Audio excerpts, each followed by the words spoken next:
Making documentaries around the world, I've witnessed poverty in many countries. But one film I thought I'd never make is a film about poverty on my own doorstep. And this was your home for how long? 6 months. 6 months? Yeah. Today, 1 in 5 people in Britain live in poverty. Last night, an estimated 4,000 people slept rough in the UK. 80% of those either have mental health issues or drug or alcohol addiction. How much are you drinking then? 2 to 2.5 litres of vodka a day. 2 to 2.5 litres. Yep. And 1 in 3 have spent time in prison. I've only ever lived on the streets, in prison or in hostels. Last year, over £100 billion was spent on welfare. That's 1/6 of the government's entire budget. What's in this? What is this here? That's allowed to put chips in. Yeah, okay, you got that there to put your chips in. Right. I want to know why poverty still exists in 21st century Britain.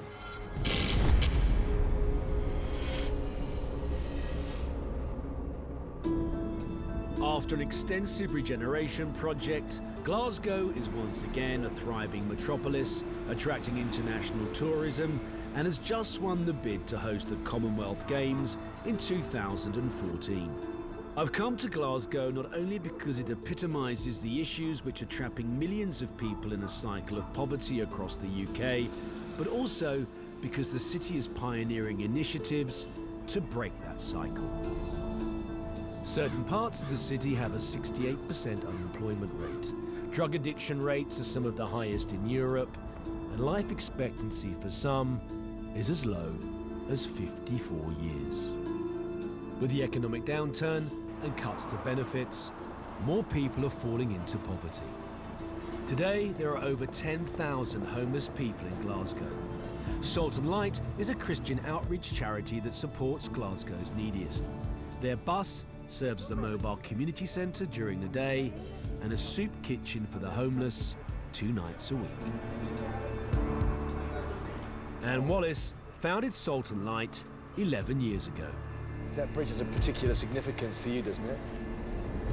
Sentimental. I used to sleep under it with about 30 other people. 30 other people? Yeah. Has it changed much? No, it's not changed at all. It's amazing what you can do with sheets of cardboard and newspapers to keep you warm. We didn't even have sleeping bags. We all kept each other warm. So what were the series of events that caused you to be out on the streets? When I was 13, I was raped, and that's when I started drinking really badly. I could never keep my mouth shut with my dad, and I always fronted up to him. He was always really intimidating. Was he violent towards you? Oh, aye. To us, it was sexual, physical, emotional. But I had a good 8 years of counselling that saved my life. It must have been very hard for you then. It was the loneliness more than anything. On my birthday, I tried to end my life, and it was vodka. 3 bottles of vodka. 3 bottles of vodka? 3 bottles of vodka, and still I never died. God was definitely looking after me, and it was almost as though it was like training. Now that I look back in it, it was almost like I've been there, I've done it, I've took part in it, and now the people I'm working with are there at the moment, and I can really empathise with them. I mean, there's folk at that bus the night, and I'll look at them and I'll know how lonely they are. But I can put my arms around them, Ross, and I might be the only human contact that person's got for last Thursday to this Thursday. There will be thousands and thousands of young people and old people Yep. and middle-aged people from all sorts of backgrounds tonight who have nowhere to sleep and no food in their stomach. That's right. In the UK in 2012. What a disgrace. An absolute disgrace.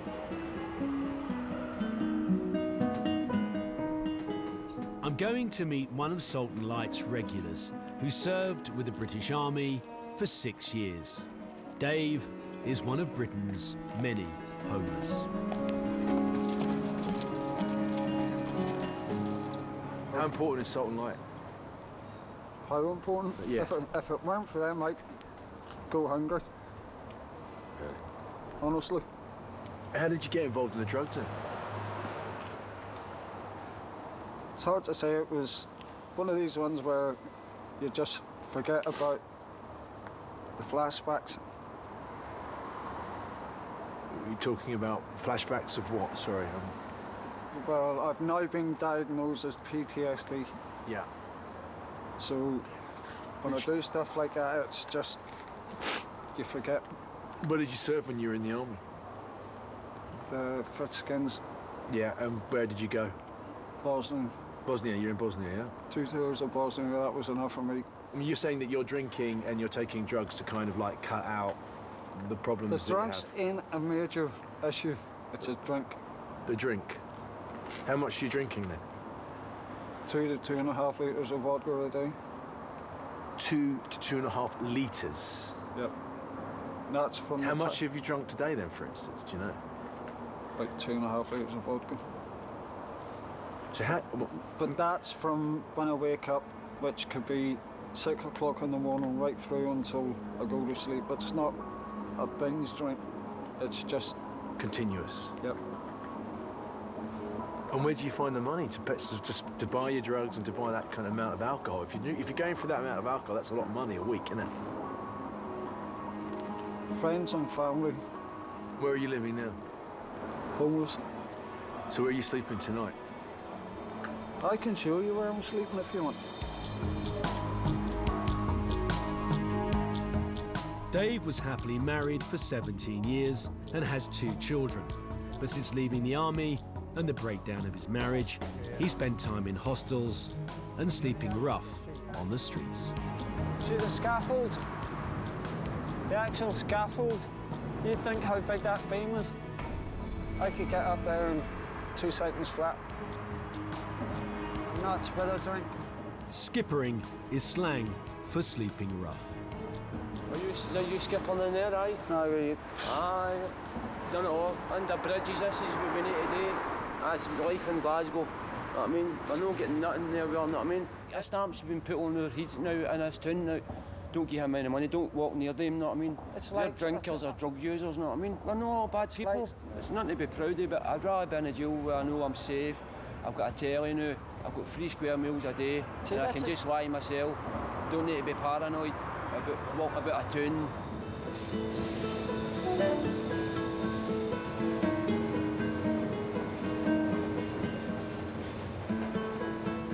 You have to wonder how dangerous the streets are if someone is prepared to risk life and limb and climb 30 feet up to sleep safely under a railway bridge.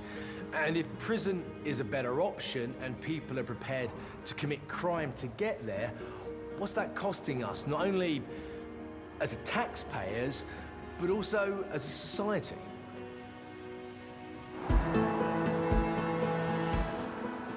After our interview, Dave spent weeks in a coma following a confrontation on the streets.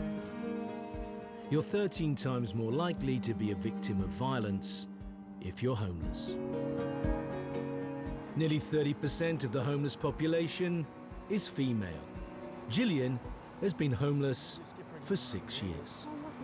So you tell me how you first became a prostitute. What happened there? I was using heroin.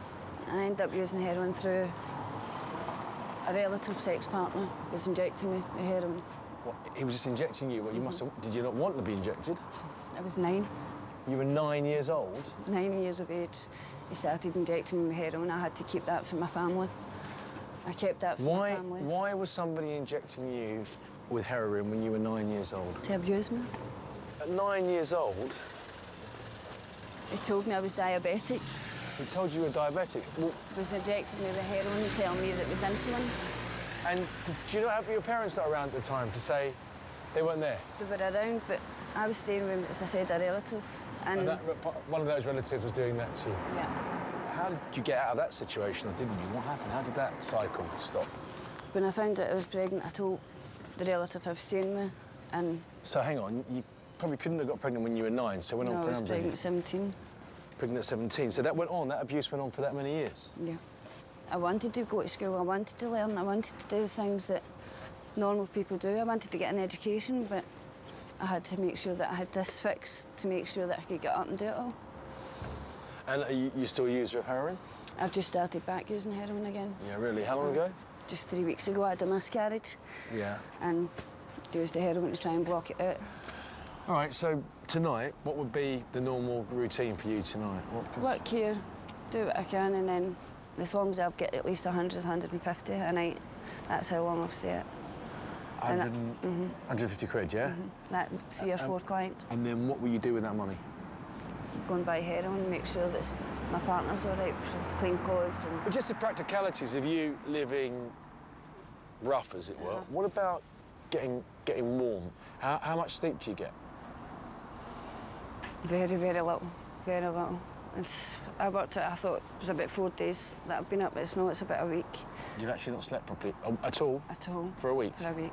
I mean, how come can you survive for? If you've not slept in a week? If I've got a habit, I'm going to have to do it. I need to keep myself on my toes, because there's no way I'm going to sit down and, as I said, I've still got some pride. I need to know that I'm going away and closing the door and going to sleep. I'd rather walk the streets. I've got to have somewhere that I can just go and do what I'm doing. See the skipper that I had? The place you were sleeping, I've got keys to that and I've locked it up. Well, we can go down, I can show you exactly where it is. And can we do that? we can do that any time you like. Can we do that now?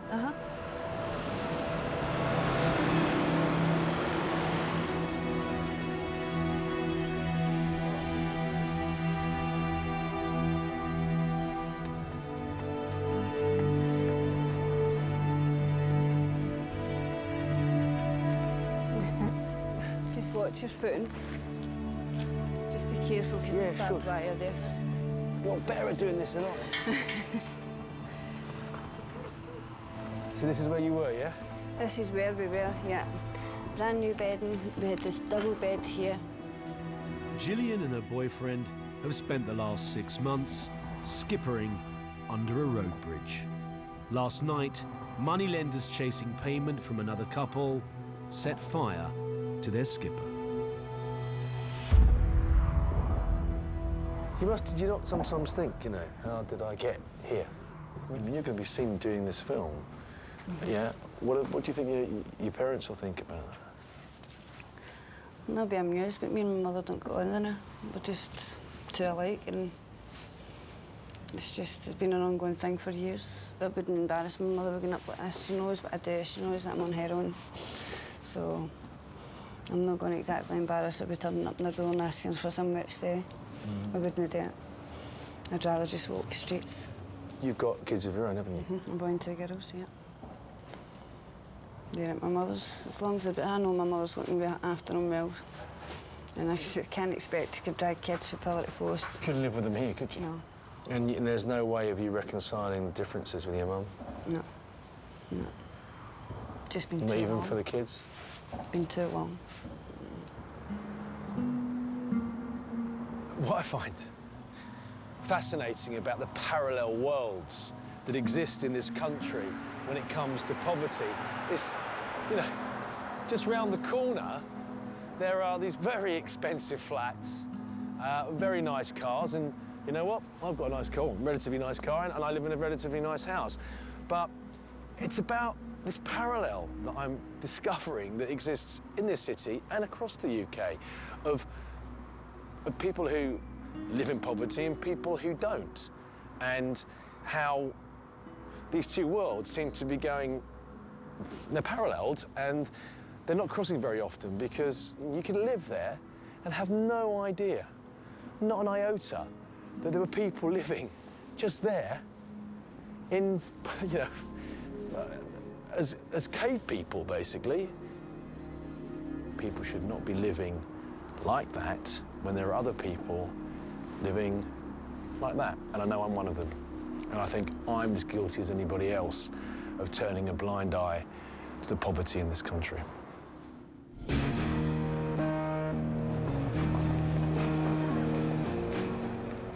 I'm out delivering sandwiches to some of the hostels for the homeless in Glasgow with Martin, a volunteer from the Salt and Light charity. There is a lot of rejuvenation going on here, isn't there? I mean, money is being spent. Yeah, oh, aye, definitely. But why has this city still got such a problem then with homeless people? Why has it got such a problem with prostitution and drug abuse? It's a hard one to answer. I think think some of the problem is that some of the guys and girls have their own problems, their own demons, and it's not a, you can't just stick a plaster on it and, you know, there's no one easy solution. Glasgow was once the second city of the British Empire, but in the 1970s, like many cities in the UK, industry went into decline. And to deal with the growing numbers of unemployed and homeless, hostels were built. But here in Glasgow, with the explosion of drugs in the mid-80s, many hostels became hotbeds for drug abuse and crime. Today, the council-run hostels have been shut down, and the council now helps fund the private and charitable ones. So let's just clear one thing up then, all right? What I've just witnessed, there is supposed to be no alcohol and no drugs in a hostel, right? I've just witnessed people drinking Buckfast, which is a fortified wine with caffeine in it, and I've just witnessed people smoking heroin, and they came directly out of a hostel. To get a better understanding of what it's like living in a hostel, I've been granted access to Kingston Halls. We're on our way to a hostel run by the Talbot Centre. It's home to around 61 guys, many of whom are waiting for council housing, some of whom just simply have nowhere else to go.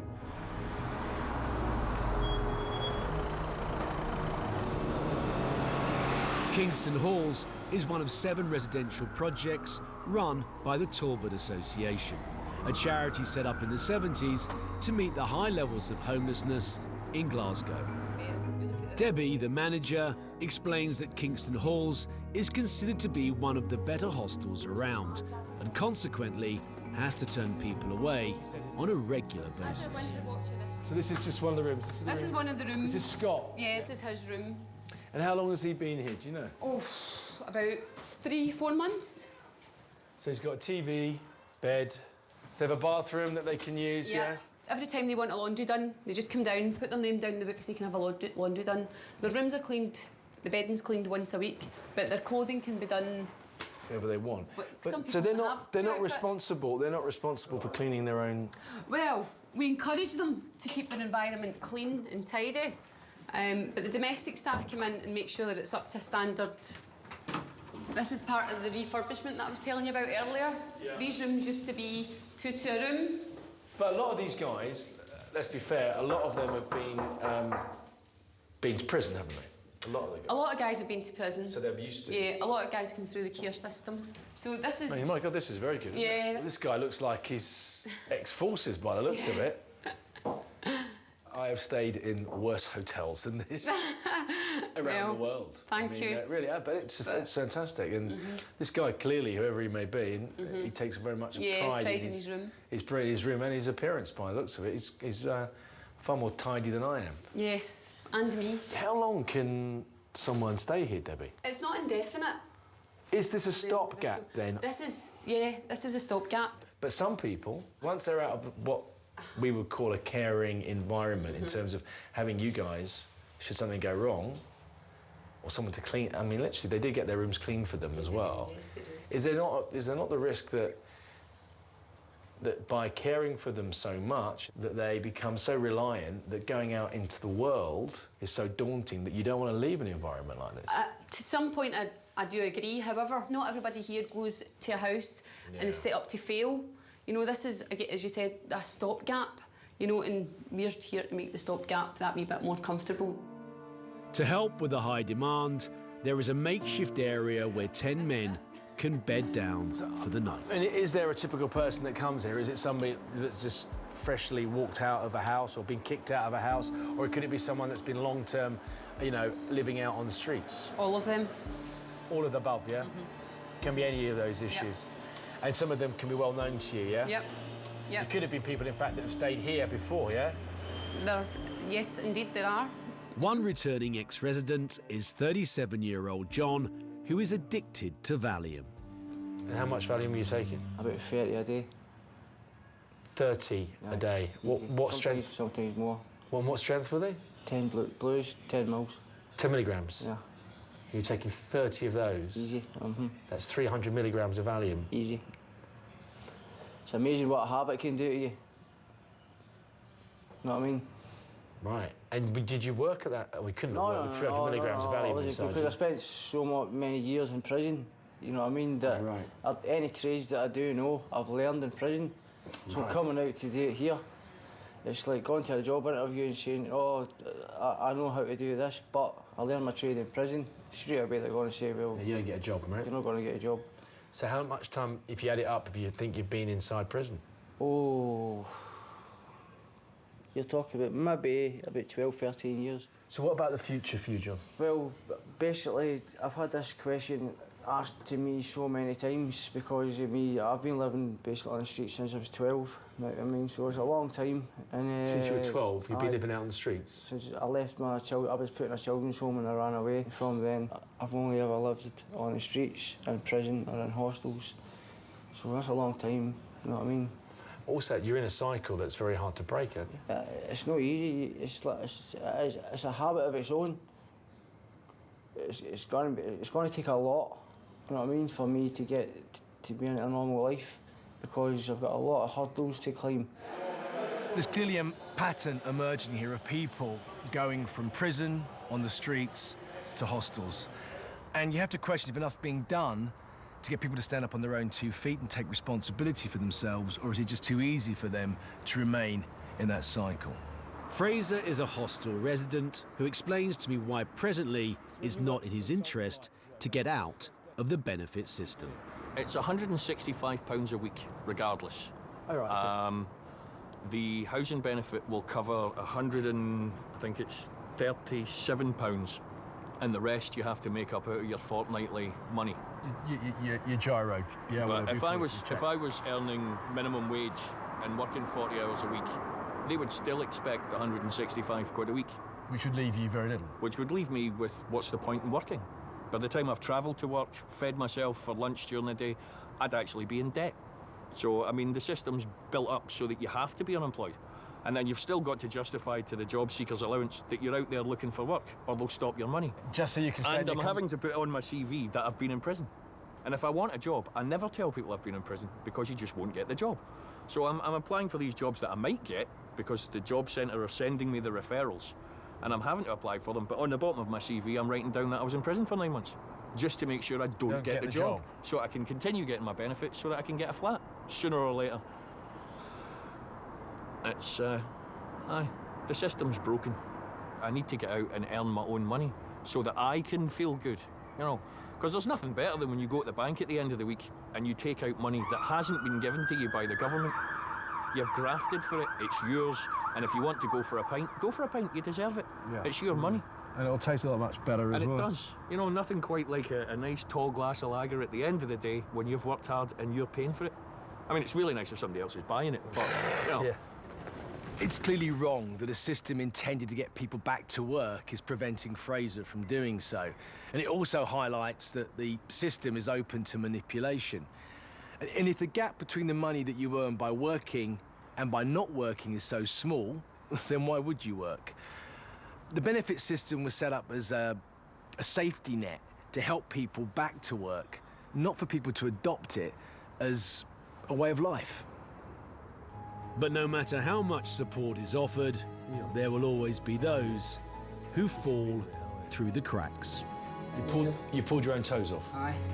Britain is the founding father of the welfare state. In the 1940s, Lord Beveridge came up with a system to eradicate what he called the giant evils: squalor, ignorance, want, disease, and idleness. Today, the British government spends over £100 billion on welfare. That's 1/6 of its entire budget spent on benefits. Travelling around the world, I have witnessed poverty in Africa, and South America, and certain parts of the United States. And the poverty here is different. And for many of the people I've met around the world, they were born into it, and for economic reasons, there is clearly no way out for them. You know, probably watching this film, you're asking, why have the people that I've met not got out of the situation that they're in? You know, there are people willing to help them. But the fact is, if they can't see a way out themselves, then they're never going to get out of the cycle that they're in.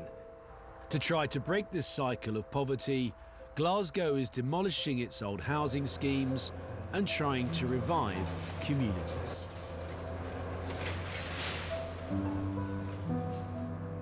We're in Hamilton Hill. We're about to go and meet one of the few residents that's still remaining in these what were tenements. And they're actually pulling all of these down.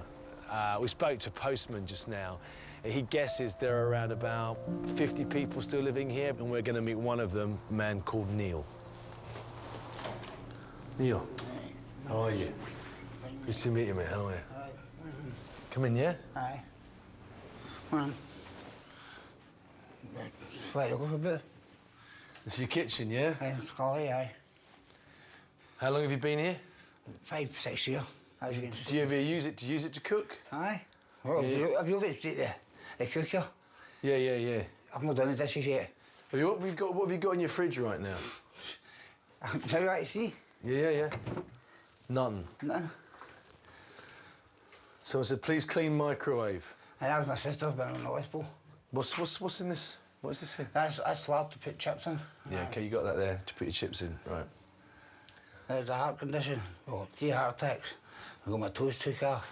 I've got psoriasis in my stomach. So you've had 3 heart attacks, you've got psoriasis, and you've had your toes... Took off 5 of my toes. So just... You pulled your own toes off? Aye. That's it. There was no blood on it because it was just pure black, pure bogging. So you just snapped them off, eh? Aye. So I did, snapped them off. I mean, what are you living off? What are you eating? Well, I usually buy sausages. I pound for 14 sausages. Buy a couple of them. Hamburgers, £2 for 20. Loaves, 40. £2 for 20. Aye. I have to go now Iceland and I can hardly walk, I'm nothing. Yeah. So I've got to go away down there. How old are you now? 46. You're 46. Right, it's my other one. Sorry if I'm walking because my knees, it's killing me. Your knee's killing you, yeah? Aye. When you've had 3 heart attacks, you say you've got cirrhosis of the liver. Aye. And you've 5 toes. You've pulled your 5 toes off, yeah? Aye. What did you do with them? Well, 2 of them were on top of the telly. Sorry? 2 of them on top of the telly. 2 of them were on top of the telly? Aye, yeah. That's a big toe, I think it's a wee toe.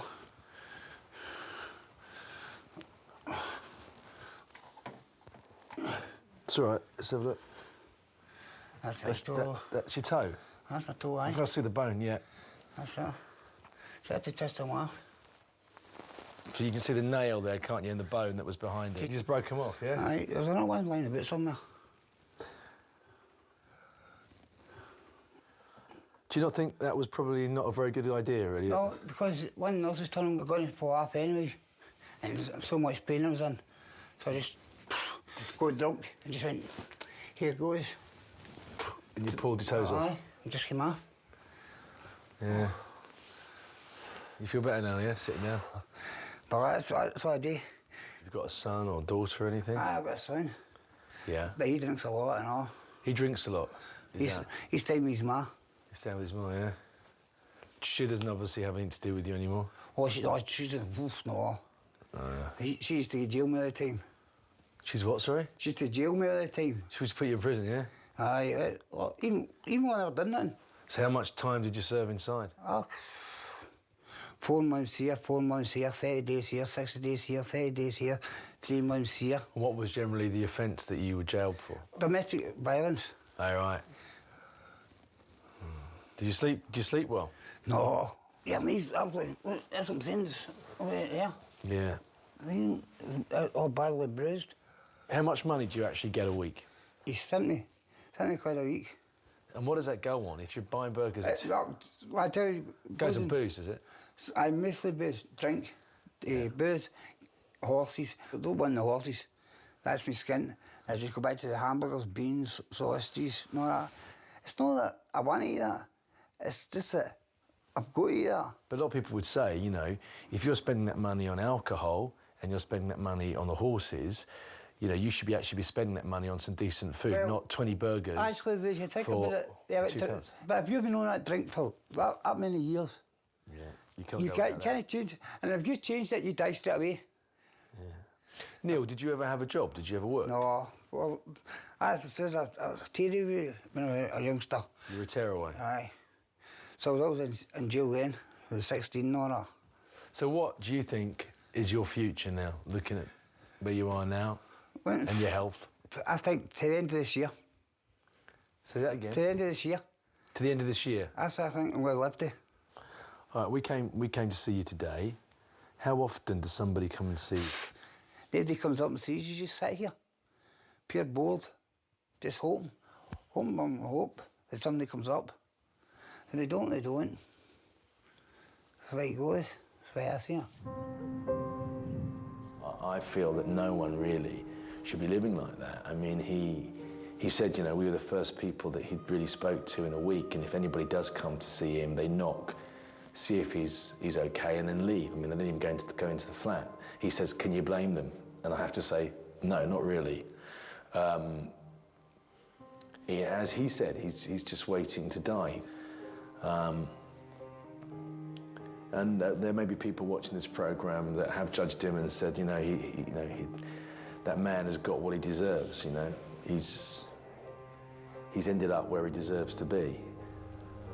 I personally think that no one in this day and age should be living like that.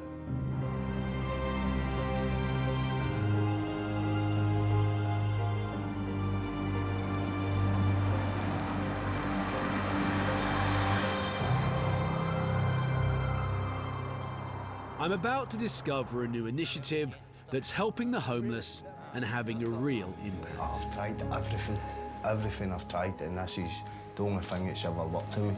And I received some news from Gillian. My head's everywhere, it's just, this is a lot to take in. One of the initiatives implemented by Glasgow Council, which is having a positive effect here, is supported accommodation. Many homeless people find it difficult to break the cycle of living on the streets, living in hostels, or ending up in prison. The aim of supported accommodation is to help the homeless re-enter and become valued members of society. William, John and Ross are all in supported accommodation and have agreed to show me some of their old haunts. So where are we walking now, guys? This is us just going down the back of Springboard Shopping Centre. Until recently, these young men bounced between jail, hostels and the streets and were taking and selling drugs.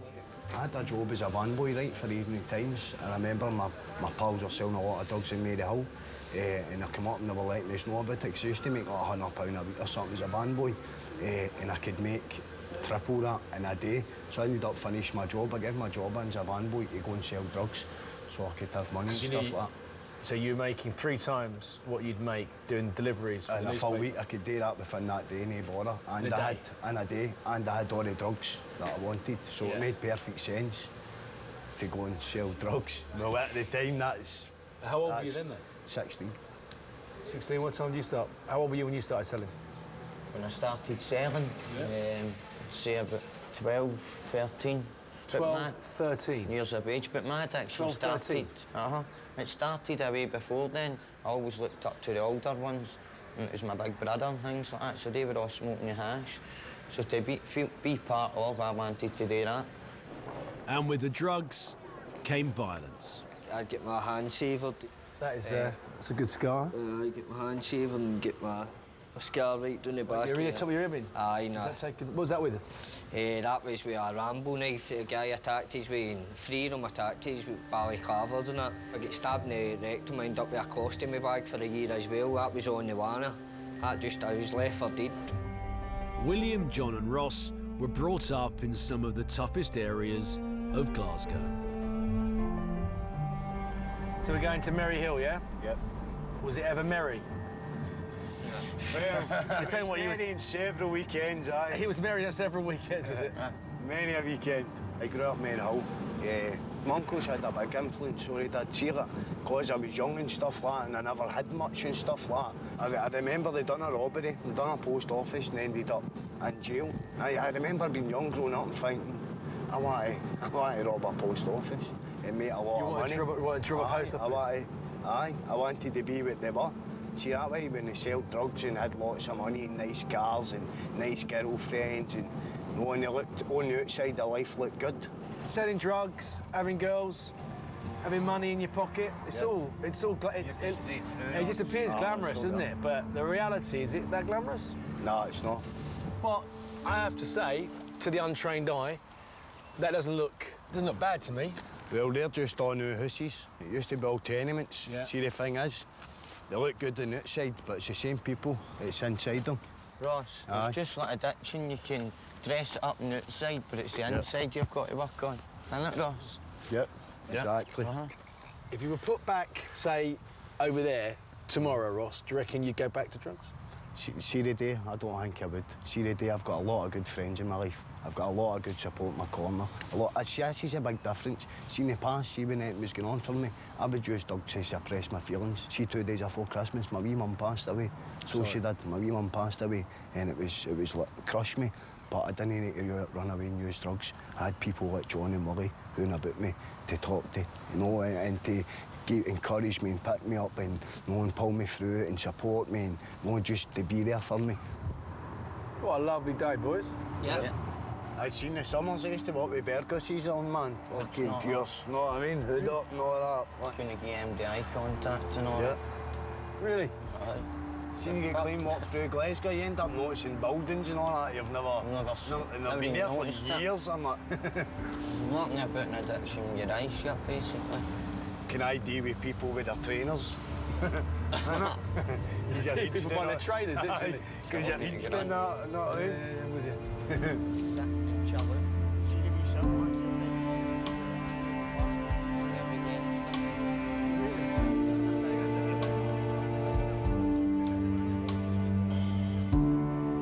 Why do you guys think that the supported housing is better than anything else that's out there? It learns you how to deal with life, how to move into your own tenancy. But it doesn't throw you directly out there on your own. No. It's a stepping stones. And you've got a key worker in your supported accommodation, which is really important, I think, because you can go down and you can share your stuff. See, just eating, and they sort of keep them happy as well. And you need to get in there and let them know how you're doing, what's happening in your life. And when you get that, if you're in a hostel, but you know.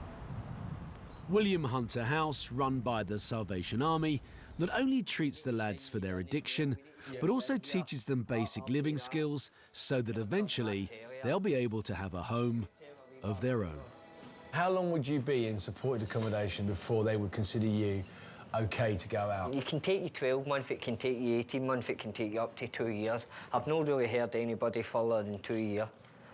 It all depends how much work you're putting into it. See, if I'm putting a lot of effort into it and a lot of work in it, I could leave after 6 months if I feel I'm ready. It's down to the individual. Supported accommodation has seen a 68% decrease in repeat homelessness. Right. And here's just your wee sitting room, your living room, two wee couches. This is sort of my own telly and that. Your own comfort, you can just come up here and just left to your own devices.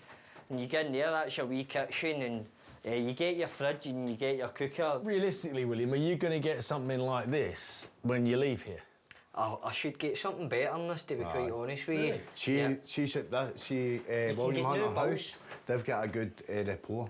See, with the Housing Association. Reputation for getting you a place where it suits you. Yep. Everything you encountered before this hasn't worked? Nothing. No. As I said to you earlier on, I've been in different treatment centres, detox centres, been in hostels, I've been in the jails. I've tried everything. Everything I've tried, and this is the only thing that's ever worked for me, and it's still working today, you know what I mean? Yep. So longest I've been clean my life, it's the most self-worth and self-belief and I've got faith in it. If I just keep doing what I'm doing, everything's going to be all right. Guys, you've been absolutely really impressive today, and you've got a convert in me. So thank you very much. Thank you very much, Ross. Appreciate it. The reasons for poverty and people being trapped in the cycle of poverty are far more complex than I first imagined. Clearly, there are aspects of the welfare system that need to be reassessed. And the system will always be open to manipulation, and there will always be some that fall through the cracks. But for all its faults, I have to say I think it's something to be incredibly proud of, because the lives that it's changed for the better are unquantifiable. Before I leave, I get some news. After 6 years of being homeless, Gillian has been given a flat by the Housing Association. Before you go through, how'd you feel? Nervous, I'm shaking. Sure?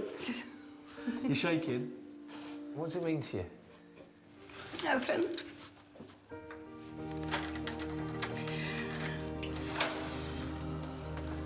There you go. It's pretty good, isn't it? Yeah. Oh my goodness. Oh my God. The sitting room. And it's got actually a sofa in it. The decorated looks really, really good, huh? Have a look and see where my kitchen is. I don't even Your know kitchen? what that is. Fridge, cooker. Be able to cook my first meal. Washing machine. Everything. Oh God.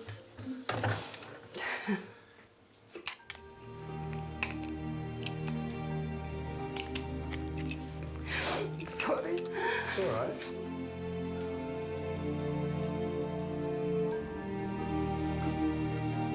It's just too much. I just like, no, addiction's not even a choice for me. Methadone, get myself sorted. Definitely. I'm not losing this. It's took me long enough to get here. Definitely. And what about your family now, you know, the kids?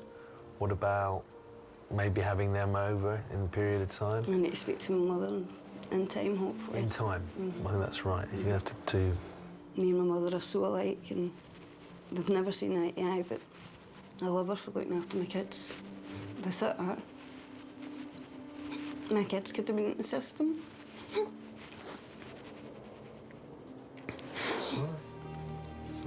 My head's everywhere. It's just, this is a lot to take in.